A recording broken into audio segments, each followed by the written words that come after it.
Today to discuss this crisis. Pakistan's Foreign Minister Shahab-ud-Din Qureshi took to the podium to demand aid to be allowed into Gaza and called for an end to, quote, Israeli aggression.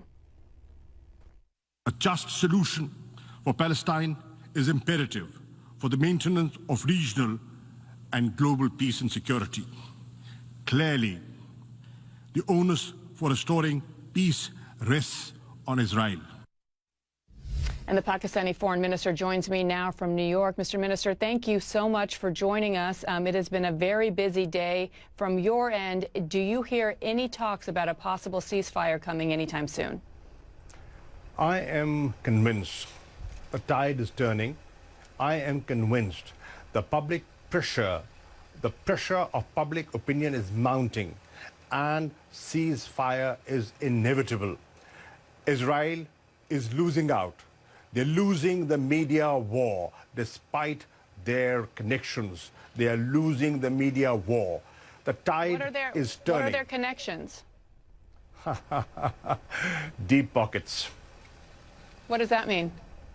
Well, they're very influential people. I mean, they control media.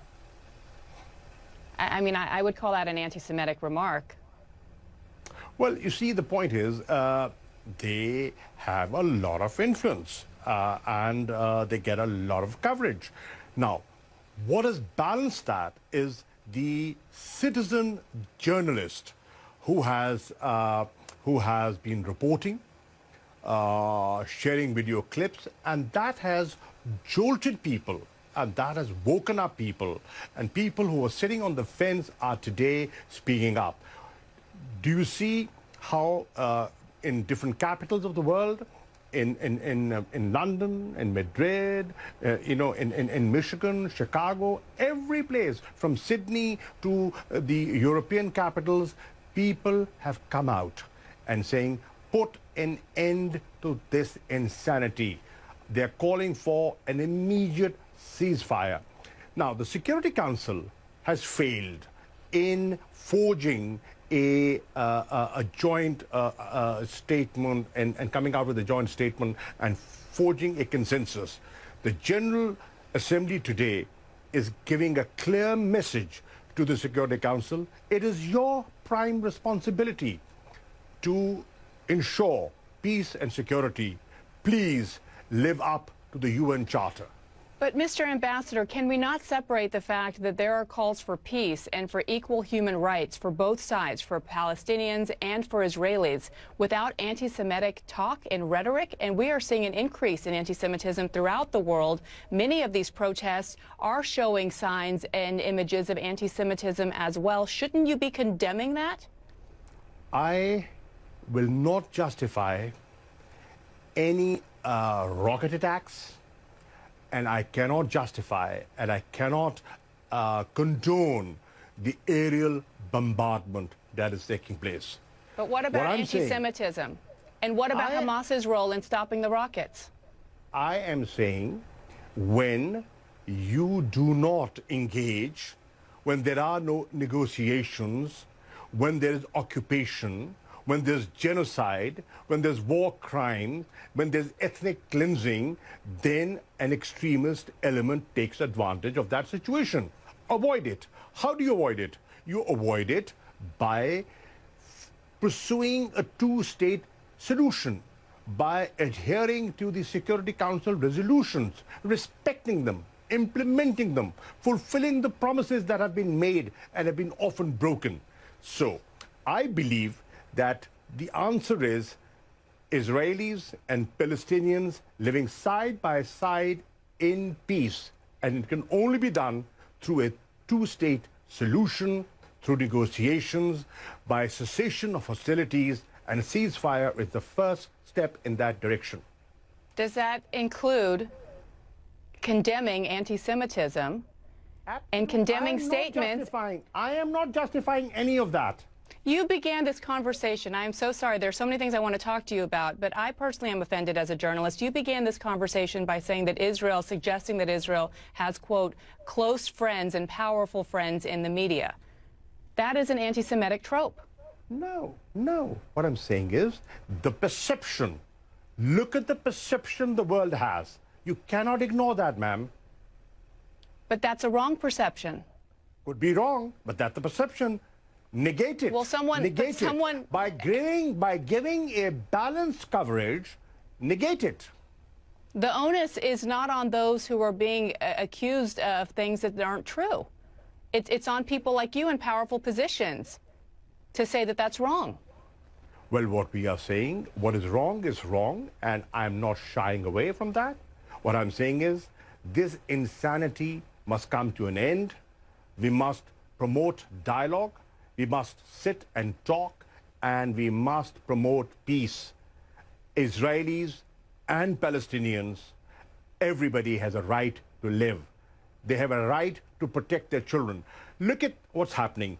230 innocent people have been killed.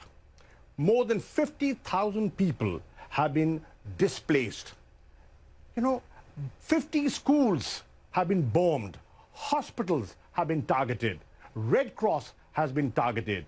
The AP office, media outlets have been targeted. And what they're saying is, okay, if you think there was Hamas presence there, why don't you have an independent investigation? Well, I believe that Israel did provide in some information and shared intelligence with the U.S. But let's go back to the other side, because there are obviously Israeli casualties as well. And I keep bringing this up because if you're going to be an honest broker, then you have to approach something like this objectively. And that doesn't seem to be the place where you're coming from. Well, I am objective, and I would want to be objective. Loss of life, I will not condone. Every life, every human life is important to me. And what about you can agree, we can agree that Palestinian lives and Israeli lives are equally important? They're important. Yes, they are. So let me move on to another area, and that is the Uyghurs and the Muslim community there, and some 2 million Uyghurs. Many in the U.S. and many other countries around the world are calling their treatment genocide. And I'm wondering why we're not hearing the same from your government. Well, my government has always spoken with frankness. China is a very good friend of Pakistan. They've stood by us through thick and thin, and we have means of communication, and we use our diplomatic channels. We do not discuss everything in public. But China being your friend aside, and I know China provides a lot of aid, you can't just turn a blind eye to human rights abuses in one country. Nobody when we've is. spent. Nobody is. So is something being? Are there discussions behind the scenes? Is your Prime Minister, Prime Minister Khan? Ma'am, there's always a way of doing things, and we are not oblivious of our responsibilities. So what needs to be done then? To the Uyghur community around the world that is listening to you spend a lot of time talking about human rights in Gaza, question about their same legitimacy to human rights as well. Well, we have been advocating for human rights, whether they are in Gaza or in Indian-occupied Kashmir. Look at the atrocities that have been committed in Kashmir. Does the world talk about it? How many people have talked about it? Let's be fair. Let's have a fair assessment of how much coverage has that got. Mr. Ambassador, I do want to turn to the pandemic, and we'll end. I'm not ambassador. I'm sorry, Mr. Foreign Minister. Let me turn to the pandemic and ask about the latest wave that we've seen in your country, in Pakistan. We've seen an increased number of cases there and deaths. What is being done? How alarming is that? And what does your country need to help in this fight? Biana, to begin with, Pakistan has managed, under the leadership of Prime Minister Imran Khan, the first wave and the second wave reasonably well. We're in the midst of our third wave. Now, if we draw a comparison of the situation in Pakistan and next door, look at the situation on the, what our eastern neighbors facing, there's a huge difference. There are over 4,000 casualties on a daily basis. There's no winner. I'm not pitting you against India. I'm saying that every loss of life is a tragedy. Absolutely, it's a tragedy, and we are sympathetic, and we offered help. You know, I offered help. We said, listen, these are human lives. We're in the same region. We are willing to help. They did not respond, but our offer still stands. What we are doing is, we are doing our best to bring the positivity down, and what we need right now is vaccine. We've been gifted vaccine by China. We have bought vaccine, but the vaccine that was promised to us through COVAX did not come in time.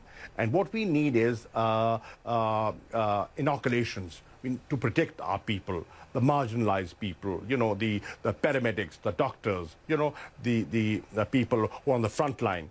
So that process is going on. The numbers are increasing, but we need help. Mr. Foreign Minister, thank you so much for your time. I would just ask you personally to please avoid using anti-Semitic tropes that you used at the beginning of our conversation. I think they are very... I have never been anti-Semitic, and I never will be. Okay. We'll leave it there. Thank you so much.